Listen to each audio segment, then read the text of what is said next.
The night sky over southern England in early June 1944 was heavy with rain and tension. Beneath the cloud-choked moon, convoys of trucks groaned along narrow country roads, headlights dimmed under blackout covers. Inside each vehicle sat soldiers, some whispering prayers, others staring into nothing, clutching rifles that felt suddenly too heavy. They all knew the invasion of Europe was imminent, but few could guess the scale, or the secret that had already tilted the odds in their favour.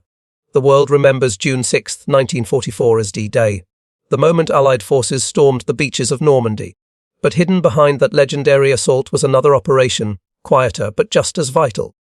One that began not on the beaches of France but in the drawing rooms of London, the back alleys of Lisbon, and the secret airfields of Scotland. Its name was never shouted in triumph, yet without it D-Day might have ended in catastrophe.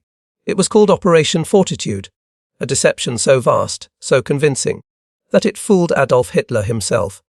It made him believe the invasion would strike hundreds of miles away from Normandy, and it did so with a cast of characters more fitting for a spy thriller than a military campaign double agents, phantom armies, inflatable tanks, and forged radio chatter echoing across Europe. To understand why this mission mattered, we must rewind to the darkest days of 1943. The Allies had learned a brutal lesson in war. Even the mightiest invasion could fail if the enemy knew where to look. Sicily had proven it. German intelligence had sniffed out the plan early, and though the Allies ultimately prevailed, losses were staggering. As preparations for the liberation of France began, Allied planners feared the same fate awaited them on the beaches of the Atlantic Wall, a 400-mile fortress of bunkers, artillery, and barbed wire. The stakes were clear if Germany guessed the correct landing site. The invasion force could be annihilated in the water. If, however, they could be made to believe the attack would come elsewhere, say, at the Pas de Calais, the shortest crossing from England, then Normandy's defenders would be thin, hesitant, and out of position. This was not merely strategy, it was psychology. To win D-Day, the Allies had to invade Hitler's mind. And so, in a nondescript office near Whitehall, British intelligence officers gathered around a long oak table to plan the most ambitious deception in military history. The walls were covered in maps of Europe dotted with coloured pins. One of the men, Colonel John Bevan, head of the London controlling section, spoke softly. Why must convince them of a lie so complete, so detailed, that even when the truth is unfolding before their eyes, they will still doubt it? Bevan's team understood that Hitler trusted few people, but he trusted his own preconceptions. For years, German intelligence had believed the main Allied invasion would come through Calais. It was the logical choice, shortest sea route, direct road to Germany, deep water ports nearby. Fortitude would exploit that belief and turn logic itself into a weapon. To make the illusion real, they needed not just false information but believable storytellers. And that's where the British double-cross system came in. Through patient counter-espionage, MI5 had captured nearly every German spy operating in Britain. Instead of executing them, they turned them into double agent, feeding Berlin a carefully curated blend of truth and fiction. Among them was Juan Pujol Garcia, a Spanish idealist known by his codename Garbo. Garbo was a master of illusion. From a modest flat in London, he created an entire network of imaginary sub-agents, 27 of them, each with unique backstories, personalities, and locations. He sent Berlin hundreds of detailed reports describing British troop movements, fuel shortages, and shipping schedules. Every line of his messages was scrutinized by the Allies to ensure maximum plausibility. And when the time came, Garbo would deliver the greatest lie of all, that the invasion force assembling in southern England was just a decoy. To make his story visible from the air, Allied engineers built a ghost army. Thousands of inflatable Sherman tanks, wooden aircraft, and fake landing craft arrayed across the Kent countryside. They called it the 1st U.S. Army Group, supposedly led by General George S. Patton, the most aggressive commander the Germans knew. Patton himself played along, appearing at public events, inspecting fake troops, even giving speeches near Dover as if preparing to lead the main attack across the Strait of Calais. From the air, the deception was perfect. German reconnaissance planes photographed rows of tanks and aircraft gleaming in the summer sun. Radio operators picked up constant chatter between units, carefully scripted by Allied linguists. The Germans intercepted every signal and logged it diligently, never realizing they were listening to ghosts. Meanwhile, in Scotland, another layer of the deception unfolded: Fortitude North, which suggested a second invasion aimed at Norway. Dozens of dummy airfields and decoy fleets were created to keep German divisions tied up in Scandinavia. If both ruses worked, the Nazis would be forced to scatter their defences across thousands of miles of coastline. By spring 1944, Hitler's map of Europe was littered with phantom threats. His generals begged him to concentrate forces in Normandy, where aerial reconnaissance showed growing Allied activity. But Hitler hesitated. The double-cross agents had seeded his mind with certainty. The real attack was coming at Calais. Normandy, they insisted, was merely a feint. In May 1944, Garbeau sent one of his most critical messages yet, claiming that a massive Allied army under Patton was poised to strike the Pas de Calais. The Abwehr, Germany's intelligence service, deemed the information extremely reliable. Even when the first Allied paratroopers landed in Normandy on June 6, Berlin believed it was a diversion. But before that dawn broke, before the storm of gunfire, sand, and blood that history remembers, another storm had already been raging, one of misinformation, imagination, and sheer nerve. The men who crafted Fortitude knew their success could never be publicly celebrated. Their victories would be invisible, their names unknown, yet the weight of the entire invasion rested on their deception, holding just a few hours longer. In the chill hours before D-Day, Garbeau sat at his radio, calmly transmitting to his German handlers. He reported that an Allied diversionary force had sailed, exactly as planned, to the Normandy area, insisting that the main invasion under Patton would come in a few days at Calais. The Germans believed him. They would hold back their most powerful panzer divisions, waiting for ghosts that would never arrive. The soldiers in the trucks rumbling toward the coast that night had no idea that their lives, and the fate of Europe, depended on a web of lies spun by men like Garbeau. Yet as they rolled onto the landing craft, waves slapping against steel hulls, the unseen hands of deception had already cleared their path. When dawn broke and the first landing craft dropped their ramps at Omaha, Juneau, and Sword Beaches, history turned on a whisper. A message sent by a man who never fired a shot. While Allied troops waded through surf and smoke on the beaches of Normandy, the Invisible One raged inside German situation rooms. Teleprinters clattered. Staff officers bent over maps, their fingers tracing the coastlines from Cherbourg to Calais, arguing over the reports streaming in from their agents in Britain. The confusion was total, and that was exactly what London had intended. The deception that saved D-Day was not a single lie, but a symphony of them, conducted across continents. Every false signal, every staged photograph, every whisper in a neutral port worked together to build a grand illusion of invincibility and menace. And at the heart of this deception was one fragile thread: timing. Garbeau and his fellow double agents knew that too much information too early could unravel their credibility, but too little could raise suspicion. They had to feed Berlin just enough truth to appear trustworthy, while gently guiding them toward the fatal conclusion that Normandy was merely bait. Among Garbeau's peers was Agent Brutus, real name Roman Czerniawski, a Polish officer who had escaped German captivity and later joined British intelligence. Through his channels, reports flowed to German handlers describing troop concentrations in southeastern England. These details were cross-checked against what the Luftwaffe saw from reconnaissance flights. Rows of fake landing craft along the Thames estuary, false rail traffic reports, and even stage photographs showing Patton inspecting his divisions. The Germans didn't realize that each of these pieces fit into a puzzle carefully designed for them. Every layer of deception had to reinforce the next. To make the phantom army of the 1st U.S. Army Group believable, entire radio battalions were assigned to fabricate chatter. Skilled operators spent nights transmitting nonsense in authentic U.S. Army code formats. Requests for fuel, reports of mechanical issues, complaints about food, all the trivial noise of a living army. It was chaos, and yet it was orchestrated chaos, a kind that only the British talent for understatement and the American flair for theatre could jointly sustain. Across the Channel, Field Marshal Rommel stood at his command post, increasingly frustrated. He had argued that the invasion could strike anywhere, that Germany must be prepared for multiple landings. But Hitler was unconvinced. The FU-Hers instincts told him the Allies would aim for Calais, and the flood of intelligence confirming it made him more certain than ever. When the first reports of landings in Normandy arrived, he dismissed them as a diversionary raid. This decision, made in a fortified bunker hundreds of miles away, changed history. Because of it, Germany's 15th Army, nearly 200,000 men and their armoured divisions, remained stationed near Calais for weeks, waiting for the real invasion that never came. Those troops might have turned the tide at Omaha Beach. Instead, they spent June and July guarding an illusion. While generals debated and divisions sat idle, the architects of Fortitude held their breath.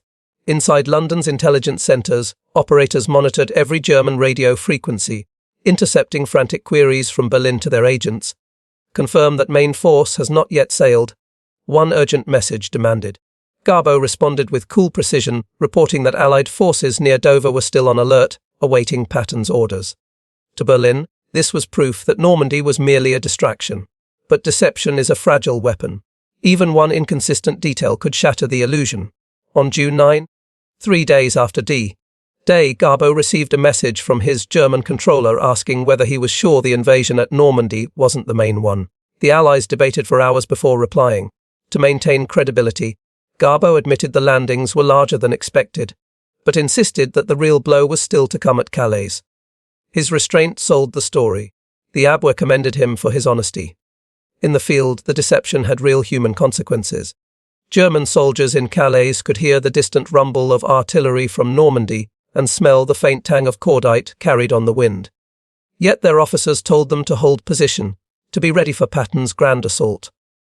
When Allied bombers pounded their fortifications night after night, they believed it was just preparatory fire. By the time they realized the truth, it was too late. The bridgeheads in Normandy were secure, and the Allies were pushing inland. The ingenuity of Operation Fortitude wasn't just in what it invented, but in what it withheld. The planners knew that a perfect lie is one that hides behind truth. They allowed fragments of real intelligence to slip through, authentic troop movements, legitimate supply shortages, so that the Germans' faith in their spies deepened. Every successful verification of a minor truth made the ultimate falsehood more believable. Behind the curtain of radio waves and forgeries was another, more subtle form of deception: diplomacy. Neutral countries like Spain, Portugal, and Sweden became conduits for carefully leaked rumours. German agents in Madrid and Stockholm received confidential reports from supposed Allied sympathisers, each confirming that Calais was the real target. In hotel lobbies buzzed with overheard conversations between Allied officers, discussing the upcoming assault. Actors hired to plant gossip that would be passed along to Berlin. Even the press played a role. Select stories in British and American newspapers hinted at troop build-ups in southeastern England. None of them were overtly false. They were simply incomplete, emphasising the presence of famous commanders and large camps near Dover. The public never knew they were participating in a global con.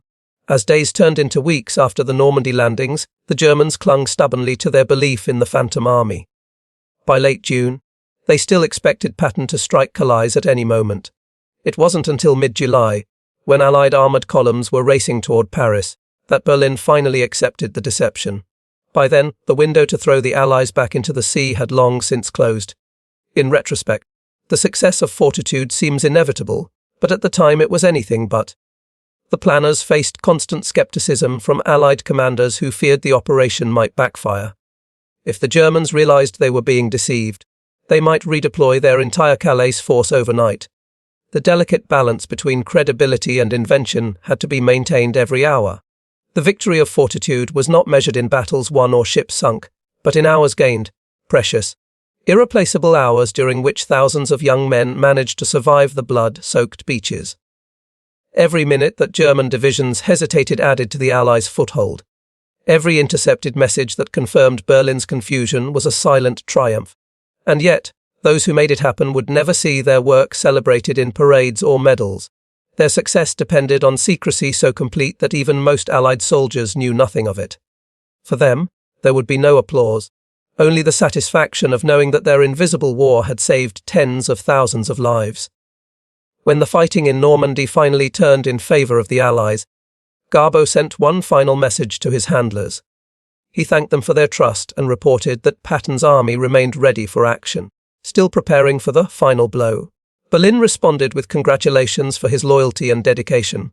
Weeks later, the Abwehr awarded him the Iron Cross, on Hitler's personal authorization. A Spanish double agent working for Britain had been decorated by Nazi Germany for a lie that helped destroy it. It was perhaps the greatest irony of the war, and Garbo accepted it with quiet satisfaction. The deception was over, but the story of how it came to be. The months of planning, the daring improvisations, and the strange alliance of artists, engineers, and spies was still unfolding behind classified doors.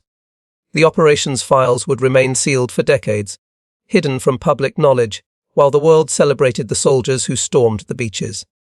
But behind their courage stood an army of phantoms, crafted from imagination and nerve, who had fought the war in shadows. The success of D-Day was written in blood on Normandy's sands, but its foundation was built on lies whispered in the dark. Even as the beaches of Normandy turned from chaos into a foothold, another illusion began to move across Europe, one painted in canvas, inflated with air, and powered by imagination. The Ghost Army, officially known as the 23rd Headquarters Special Troops, was an American unit whose weapons were art, sound, and spectacle. Its mission was simple in concept but astonishing in execution: make the Germans believe in armies that didn't exist.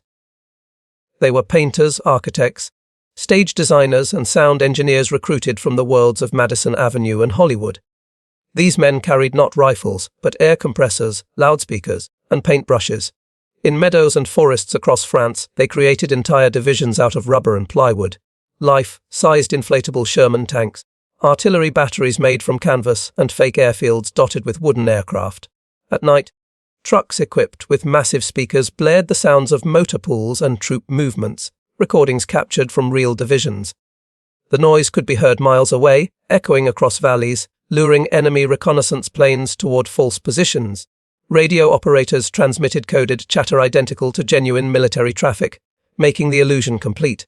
It was theater on a battlefield, but it was deadly serious. Every convincing decoy, every well-timed broadcast could draw enemy artillery away from real soldiers. The Ghost Army turned deception into protection. And behind their outlandish tricks lay the same philosophy that powered Operation Fortitude. Control the enemy's perception, and you control their decisions. Their work came with constant risk. Inflatable tanks could fool aircraft from the air, but not from the ground. If German scouts got too close, the deception would collapse, and the men maintaining the props could be slaughtered. Many Ghost Army operations took place less than a mile from the front lines, where a single patrol could expose everything. Yet they carried on, driven by the same quiet courage as the soldiers storming fortifications. By mid-July 1944, as the Allied breakout from Normandy accelerated, the Ghost Army performed its most audacious show yet, Operation Brest. Tasked with diverting German forces from General Patton's real advance, they simulated an entire armoured corps poised to strike in a different direction. Inflatable vehicles filled the countryside. Radio deception teams mimicked the communication patterns of a full division. Engineers laid dummy tracks and tyre marks to complete the illusion. German scouts reported the build-up, and their superiors shifted reinforcements accordingly. The ruse worked. Patton's army moved forward unopposed, and another invisible victory was scored. Deception in war has always existed, from Trojan horses to feigned retreats. But what made these Allied operations extraordinary was their precision. This wasn't chaos or improvisation. It was science blended with art grounded in psychology. The architects of Fortitude understood that human beings, even in uniform, interpret reality through bias. Give them what they expect to see, and they will believe it. German High Command expected the Allies to strike where logic dictated the shortest route across the Channel, the clearest road to Germany. The deception simply amplified their certainty. Fortitude didn't change German thinking, it exploited it. The Allies had turned expectation into a weapon, yet this mastery of perception came at a price. Secrecy demanded silence even among Allies. Commanders in the field often didn't know that the units they were seeing, or even talking to over radio, didn't exist. Intelligence officers had to maintain the lie across every channel, even when lives depended on clarity. A single misplaced word could unravel months of effort. There were moments when the ethical line blurred. Deception meant manipulating not just the enemy, but sometimes one's own side. Allied pilots were occasionally sent on missions to bomb decoy positions, unaware they were part of the act. Some soldiers died in areas left exposed to keep the illusion intact. Victory demanded sacrifices measured not only in blood but in truth. But to those who orchestrated the deception, the calculus was simple. If misleading the enemy could save tens of thousands of men on the beaches or in the hedgerows, then the lie was a moral necessity. The truth could wait until after the war. As the Allies advanced through France and the German war machine began to collapse, the story of these invisible soldiers remained buried under official secrecy. Their reports were sealed, their names omitted from public accounts. Even within the military, few knew that rubber tanks and phantom divisions had helped secure Europe's liberation. The official history spoke of courage and logistics, not art and illusion. For the men who had created the deception, anonymity was part of the burden. Sergeant Arthur Shilstone, one of the Ghost Army artists, once recalled standing by a roadside watching real tanks roll past, tanks they had pretended to command just weeks earlier. The soldiers waved, unaware that these strange men with paint-stained hands had shielded them through trickery. Shilstone said it was the proudest secret we ever kept. After the war, the truth trickled out slowly, piece by piece. Declassified reports revealed how close the Allies had come to disaster, and how much depended on their mastery of illusion. Historians discovered that Hitler had delayed the movement of his armoured divisions for over 7 weeks because of Fortitude's lies. That delay gave the Allies enough time to secure Normandy, capture Cherbourg, and prepare for the push into Paris. In pure military terms, the deception saved the invasion, but its legacy ran deeper than tactics. It proved that wars are won not just by the strength of armies, but by the command of belief. The side that shapes perception shapes reality itself. The secret mission that saved D-Day wasn't a single act of heroism or a dramatic midnight raid. It was a slow, deliberate, invisible campaign waged in the minds of men who never met their enemies face to face. It was fought with pens, cameras, and radio waves, with lies crafted so beautifully that they became truths long enough to change history. The irony is that most of those responsible never fired a shot. Their battlefields were desks, workshops, and listening stations. Their victories were measured in hesitation and confusion. And yet, without them, the beaches of Normandy might have run red with even greater loss. When General Eisenhower wrote his reflections after the war, he devoted just a few sentences to the deception operations that preceded D-Day. The success of our landing, he noted, was due in no small measure to the efforts of those who prepared the ground unseen. It was a modest tribute, but behind those words lay a truth far greater than most realized. Because the real miracle of D-Day wasn't that the Allies stormed the beaches, it was that, by the time they did, they had already won half the battle in the shadows.